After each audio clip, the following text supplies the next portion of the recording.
You have a student that just came from Mexico and you are realizing that they use a different subtraction algorithm.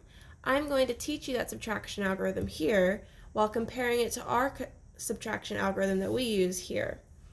In our subtraction algorithm, we would know that you can't take 8 from 3. We know that in this algorithm as well.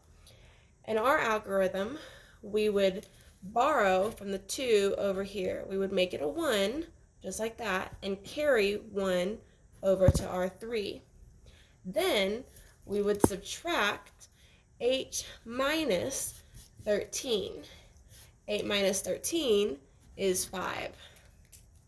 We would then subtract 5 minus 1. However, we cannot take 5 from 1. So we would go over to our 5 here, mark it out, and again we would borrow. So we would turn that to a 4 and carry a 1. We would now minus 5 from 11. We know that 5 from 11 is 6. So we have 6. Then we would go to 3. 3 can come from 4. 3 minus 4 is 1. Our answer would be 165. Now let's look at this algorithm. We're going to get the same number, but through a different way. We cannot take 8 from 3. We know that, as we know that in this algorithm. So we are going to add 10 to 3. So that would make it 13.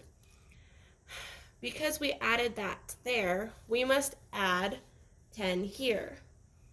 That would turn our 5 with that 1 into 6. So we'll mark it out and we'll put 6. So now we'll go and we'll subtract 8 from 13. We know that equals 5. So you can't take 6 from 2. So we'll look what we did here. We'll add a 1.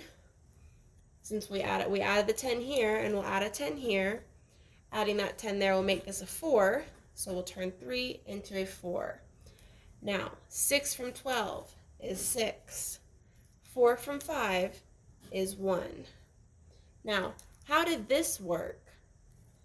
So, we know that we got the same answers. And if you look, this algorithm here works because the distance between the two numbers stays the same. So if we compare this algorithm, 5 minus 11 equals 6. 6 minus 12 equals 6. 4 minus 5 equals 1. 3 minus 4 equals 1.